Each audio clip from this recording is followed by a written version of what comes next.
This was one of the most memorable experiences we've ever had. Let me just paint the scene for you. We're standing in the Alta River, which is within the Arctic Circle at the top of Norway.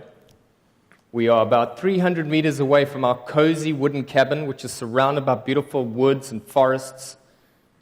The air temperature is hanging around, I think, -1. Super, super cold. The water temperature is just as cold. There are bits and pieces of ice floating past us. I mean, you can see me screaming there. I'm freaking out a little bit.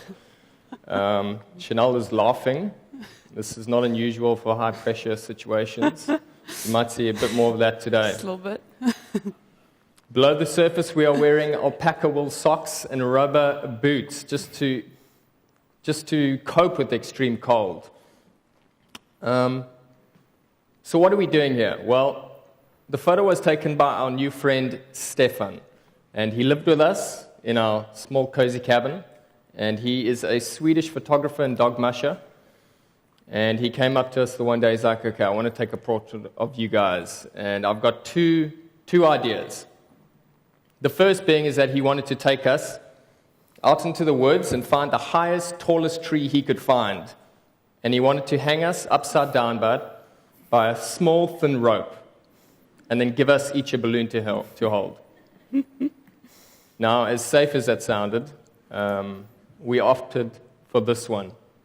And we became the first people to take a dip in the Alta River that season. Now, I remember we were standing there for over a minute. It felt like ages. I was losing feeling in my entire body. And I remember screaming at Stefan. I was like, have you got the shot? Have you got the shot? Have you got the damn shot? And he just laughed at me. And he was like, Steve, I took the shot 45 seconds ago. It was just too much fun watching you guys in there. So why do we love this memory so much? Well, it epitomizes the entire year, our entire journey. We were completely out of the comfort zone with new people in a place that was completely opposite in every single way to the lives we lived back home. But let's take a step back. Yeah, let's go back about a couple years when we were a lot warmer than that previous shot, and we were both living in Johannesburg. Now, you could say we had fairly comfortable lives. We had a beautiful apartment. It was filled with furniture and appliances and all the stuff that we collected over the years. We both had cars, so that made it easy to get around. We both worked in advertising.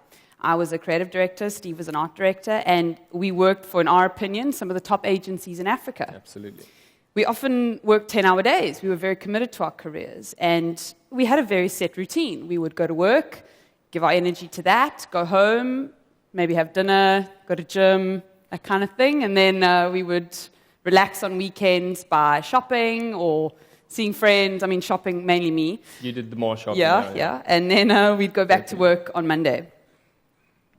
Up until this point, we'd followed society's life plan. We went to school, we went to university, luckily passed both, and then moved on to get jobs in the city.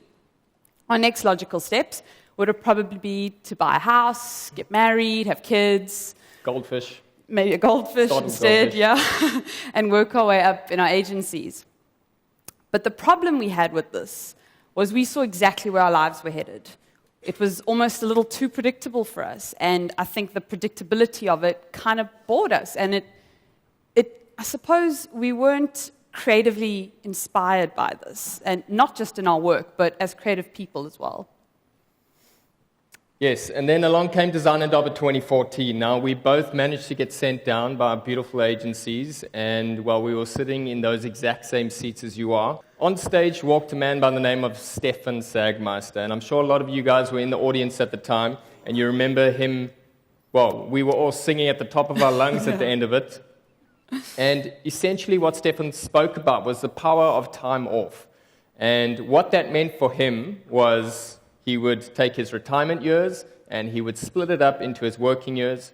So every 7 years he would take a creative sabbatical, he would close his agency, and he spoke about how important it really is for a creative person. I think he rated it on a scale from 1 to 10 for a creative person as a 12.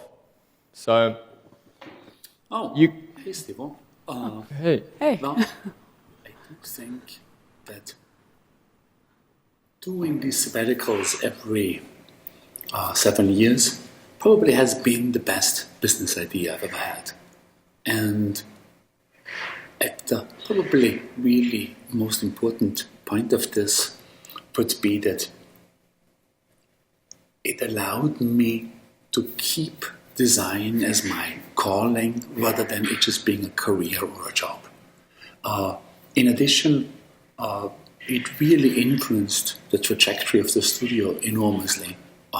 It had every one of the sabbaticals oriented the entire direction of the studio, and I think that's really, really valuable. On top of it, I think it allowed us to do work that not everybody else is doing too, thereby raising our prices a little bit so it was even financially successful. Okay, that's it for me. Have a fantastic time at Design Indaba. Thank you. Mr. Sagmaster. Now, as you can imagine, after seeing that and listening to that, we were extremely curious about all of it. We loved the idea of traveling to a foreign place for creative enlightenment, as well as having the time and the freedom to pursue personal projects. And, well, we got back to Johannesburg, and we felt super pumped, as you always do when you leave Design Indaba. You feel like you can change the world. Yeah, very every single ambitious. time. And, well, Stefan's talk was still looming at the back of our heads. We just couldn't stop thinking about it. So we started asking some very important questions, and we got to one, which was, are we living the life we want to live right now? And the answer was no, so we did something about it. Yeah, at that point, we suddenly had this new desire. We wanted to take a journey around the world for creative enlightenment. And what followed next was a year-long planning exercise. Firstly, we opened a new bank account and put all the savings that we had into this account. We also stopped the shopping and stopped the socializing and started putting all our disposable income into that account. We then sat one day and wrote a wonder list. It was essentially our traveling bucket list. It's all good and well to say you're going to go travel around the world, but what does that actually mean? So we turned it into a tangible list of things we've always wanted to do. We then saw the state of the bank account, and we saw we weren't going to be doing any five-star travel. So we started researching cost-effective ways to travel, and we discovered the service called Workaway. And I don't know if any of you know, Workaway is essentially a database of hosts from all over the world who are willing to give accommodation and food in exchange for 4 to 5 hours of work, of volunteer work. And we looked at ourselves, we said, well, that's kind of cool. I mean, we could do some volunteer work, why not? Yeah. So we started contacting some of the hosts and started securing some jobs. Some of the admin, we had to cancel debit orders, gym memberships, phone contracts, that kind of thing. We told friends and family, which was quite emotional, and we began to sell all our belongings because we couldn't be taking everything with us, right? So we started selling everything, and then I think the hardest part was resigning because, you know, when you work at a career so hard and you work with these amazing people, these people you love, companies you love, that was really hard. And I remember sitting for breakfast the one day with one of my bosses, and I was telling him what we were going to do, and I remember he just sat there smiling, and it was so bittersweet because he was upset, obviously, that we were leaving, but I think he was just really excited at the prospect of what we were going to do. Yeah, I mean, I remember having very similar feelings, and I walked out of Joe Public, and those doors closed, and I was like, oh shit, what now? It felt like my entire world had come crashing down. But yeah, there goes our salary. There goes everything. And there was no rational reason for us to quit our jobs, other than Stefan Sagmaster. I blame him a bit.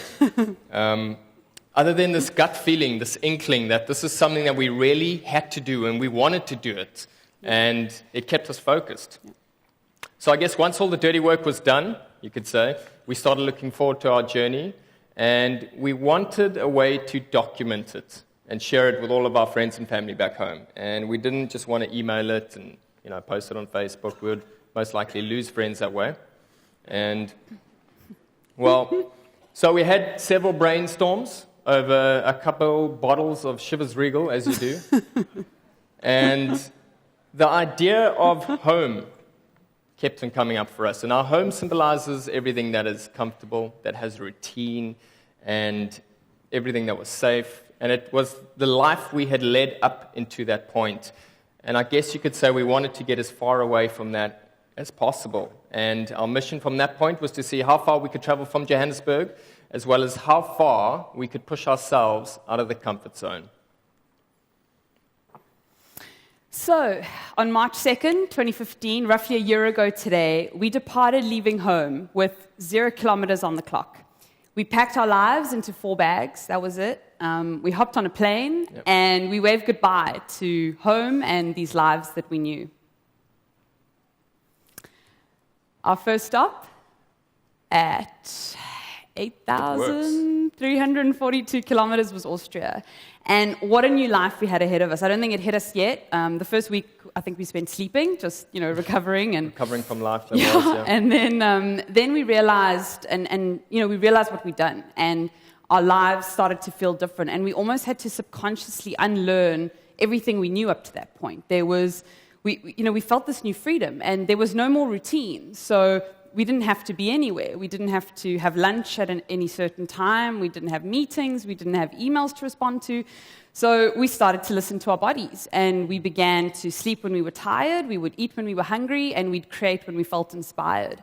And this definitely slowed the pace down. And, every day started to feel like Sunday, which is awesome, who doesn't love Sunday?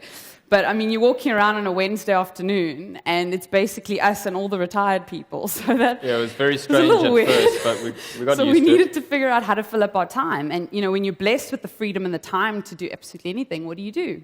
Well, we started reading. We read as many books as we could. Chanel started off with more intellectual, grown-up books. I took it easy. Dr. Seuss, some Dr. Seuss and stuff like that. But we started meditating every single day, and that became quite a big part of our journey. It helped us stay present, not worry about what's going to happen at the end of it or what we left back behind. It just helped us enjoy where we were at that particular moment. We started working on some small creative projects, some digital illustrations, some doodles, just to get the creative juices flowing. We were a bit rusty.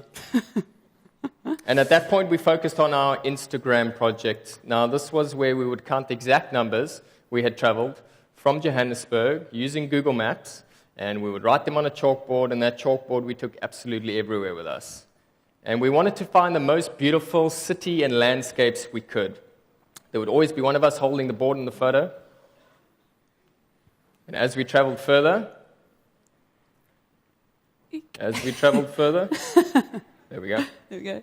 We added more kilometers. And I think our friends and family back home, they really started to enjoy this project. Yeah. And, so did Instagram. And suddenly they featured us on their main account to their 70-odd million users at the time. It came as a big shock to us, something we didn't expect. And now it wasn't just our friends and family looking and following us. It was a global interest in us and our journey, which, I don't know, it was strange. It was awesome at the same time, and it kind of spurred us on to keep on doing what we were doing. And it was crazy to think this was only a few months into our journey.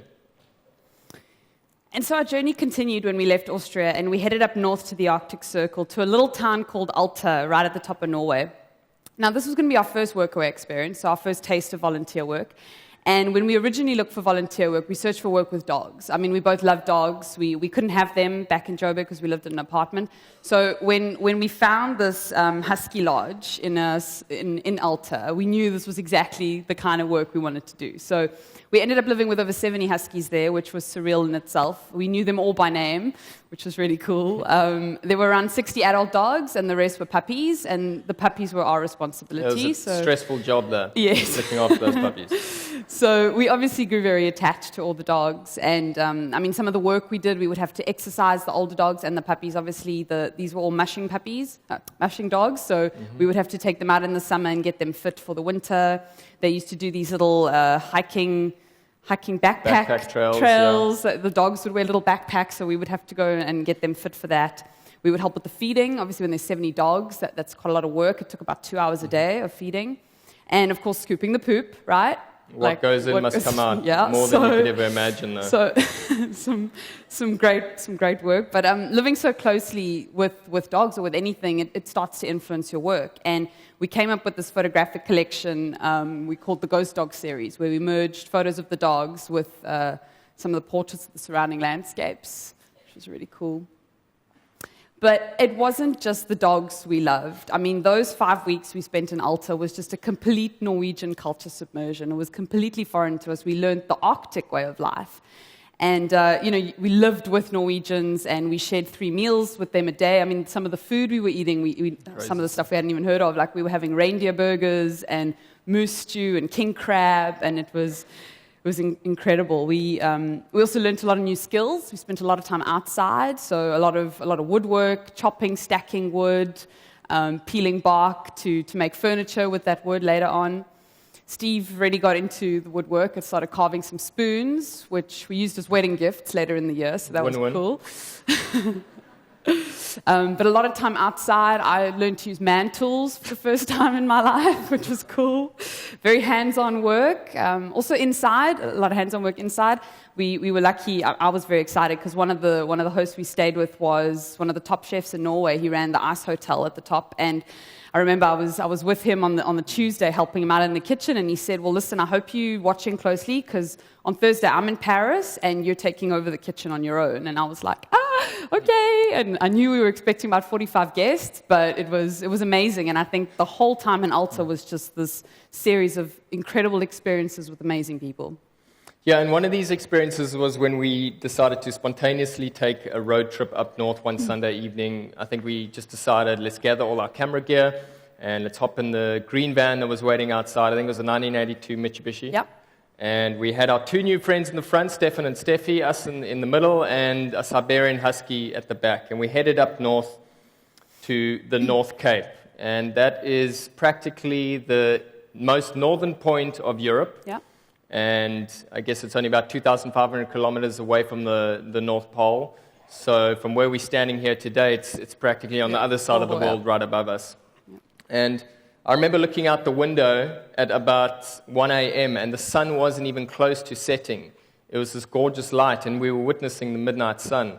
And it was illuminating a very barren landscape. It almost looked like the Arctic tundra, just not a lot of grass, no trees.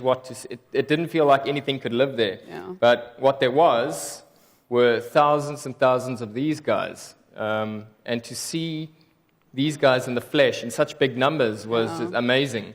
We were also lucky enough to spot some white-tailed sea eagles. I think that's what you call it. I'm not sure if any of you know them, but you don't often see them, and to see that in that beautiful light is just incredible.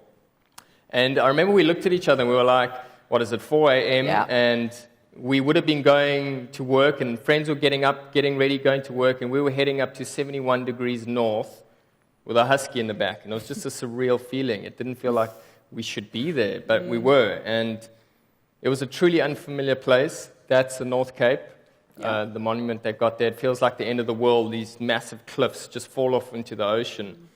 And these kind of experiences are exactly why we left in the first place. Yeah. And this is what we would search for from here on in. So after traveling about 18,000 kilometers, we reached Sweden. And this was going to be another workaway experience. Mm-hmm. No dogs this time. I mean, there was a dog. There's always a dog. There's always a dog, but we weren't in charge of him. We were going to help with the tourists. Now, what that actually meant was we were going to be the cleaning staff. So we would work at a campsite, and we would be scrubbing toilets and cleaning bathrooms and doing the laundry.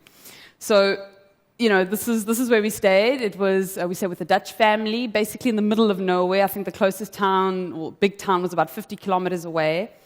And it was a very different summer to the one we knew. I think average temperature was about 4 degrees. It rained a lot, and so we're cleaning staff, we're in the middle of nowhere, and it's freezing. One of the toughest months I think we've had on our journey. And it was really tough because we wanted to do something too that we always wanted to do, and that was it was part of our wanderlist, and that was to go unplugged, off the internet, off the grid for the entire month. So no email, no Google, no Skype, no contacting friends, family, nothing. Just us and the Dutch family. And it was complete isolation for an entire month. But it really did become one of the most educational months we've ever had. I think we learned a lot about ourselves. It almost felt like a cleansing of the system. Yeah. And we soon found out that our back and neck pain disappeared because we weren't playing on our devices. We started talking more, actual physical conversations between two people. I think our relationship grew that much closer. Just a little bit. Just a little bit. And, well, we had massive ups and massive downs. It was an emotional month. I don't think I've ever cried as much as I had that month. Man tears. But now that we had even more time on our hands because we weren't playing on our devices, what do we do? And so we looked outside, and there was this incredible wilderness just waiting to be explored. So we got back to nature. We started hiking. We started cycling. We went on 3 a.m. sunrise drives. That's where we spotted these cheeky little fox cubs. Yeah. And we saw reindeer, moose, you name it. We even spotted a wolf. And no one believed us at the campsite that we saw this wolf. We don't have a photo because a wolf hadn't been spotted there for 30 years or more in the area. Yeah. But we did see it. You're going to have to believe us. We also started pursuing our creative projects. We photographed, illustrated, and filmed all of our beautiful surroundings. And I think that became our way, this documentation became our way of expressing ourselves. These illustrations were inspired by our morning sunrise drives. Yeah, there's the wolf. Oh, so we did see him. Yeah, okay. And these evolved into other art pieces. Yeah. But I think the main thing is that looking for inspiration, it didn't mean going on Behance, it didn't mean going on Google and Vimeo and surfing the net. It meant going outside and exploring. It meant speaking to people, even if you didn't understand their language. No, we didn't. We still cannot speak a word of Swedish after that entire month. We must try. But it meant just exploring. And we found this amazing museum, which just filled with artifacts, and it really did inspire us in some ways. And we also had the time to brainstorm anything we ever wanted now. So in our own little way, we wanted to see if we could change the world again. And we wrote very big questions on very small pieces of paper, mainly because we didn't have much paper. But we tried to answer them, just random questions, and we spent a few hours a day, each day, just throwing out ideas. And we came up with some amazing stuff. Yeah. But our month unplugged, however difficult, I think it was an extreme that trained us to ignore the unimportant. We continued with our meditation sessions. We learned some new visualization techniques, which was amazing. And we did a lot of internal questioning. I mean, I think there were some passions that we rekindled from our childhood, which was great. And we realized as well that when you're living life and actually living it, experiencing everything the world and nature has to offer, there's no time for boredom. There's no time for depression or anxiety or any of these feelings that might come and go. We live in such a beautiful world that exploring it and really discovering undiscovered places should be our purpose. So, we had been on the road for about 6 months now, and we had been sailing in Greece on a very small boat. We had worked in a dog training facility in rural Italy for an entire month, which was unbelievable. And at that point, Chanel decided to write a very honest blog post about what it was like giving up what we had back home and traveling the world to follow your dream. And, well, the media got hold of it, and it kind of broke the internet for a while. Overnight, we became known as the traveling toilet scrubbers, who were broke and scrubbing toilets just to get by. And now, you can imagine waking up to this was both distressing as well as hilarious at the same time. But we received a lot of support from the people out there in our community, and I think they could obviously sense that we had given up a lot to chase our dream. Yeah, I guess what didn't come across in the blog posts, or in the media's posts at least, was that we were very happy doing the dirty jobs. We weren't doing them to make money to survive. I mean, we had a budget, a very strict budget, but we stuck to it throughout the trip. And, we were doing these jobs for free. We were doing them to get uncomfortable, and that's exactly what we wanted out of the journey. So it was awesome. We also, as Steve mentioned, we got some cool suggestions from our community. As the story spread, we had people from all over the world now, part of our journey, and they saw our wonder list and they started suggesting things for us to do. And some really cool suggestions came through, like roasting marshmallows over a live volcano, trying to hug as many people as possible at Burning Man, tobogganing down the Great Wall of China. I mean, we didn't even know what tobogganing was at this point. I still don't know, but I want to do it. So some great suggestions, and I think our journey to collect experiences really evolved at this stage, and the adventure became a lot more exciting because it went global.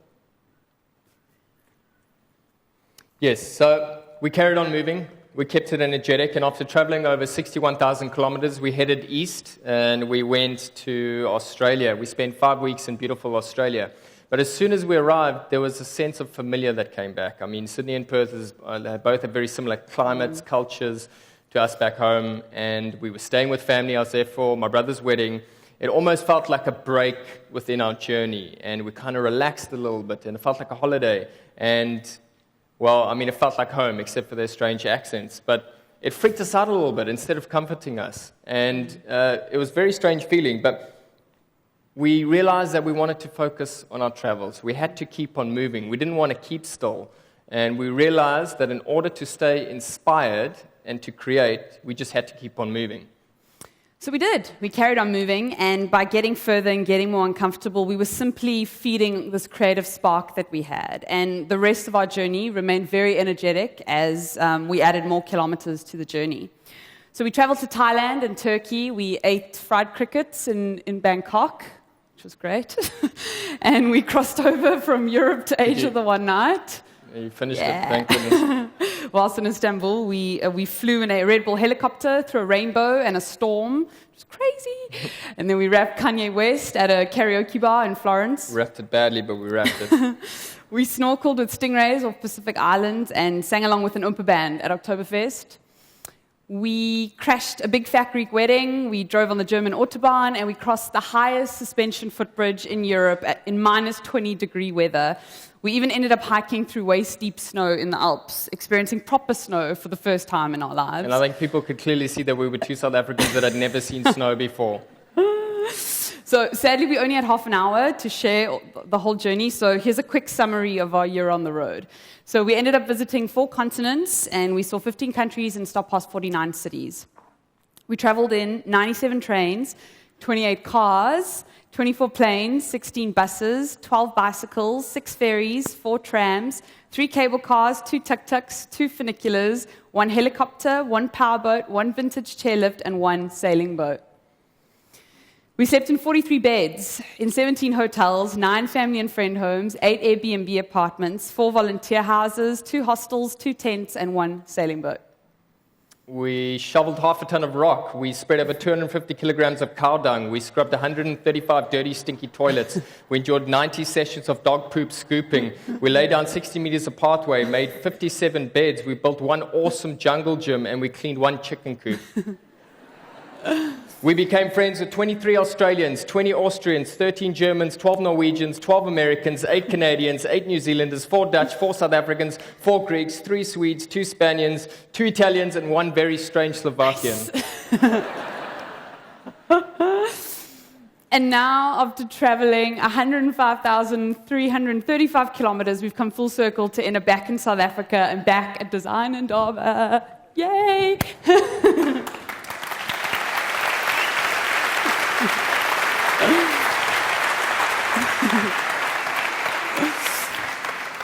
When we started this creative sabbatical, we obviously did it for creative enlightenment, and what we've gotten in return is clarity and a whole new perspective. We've realized how big the world actually is and how many forms of inspiration are available for the taking. We no longer want to collect things. There's no need for them. We've got 4 bags. That's all we need. And life-changing experiences are exactly what we're after. So soak everything up, especially this week, and put yourself out there. And be prepared to act on your ideas. I think it was the people we met, the food we tasted, and the wide open spaces that we saw that really did have the biggest effect on us and our work. So have the courage to listen to your gut. This is us doing just that. Yeah. And hopefully our story has inspired you to chase your own Arctic River experience. Thank you. Thank you.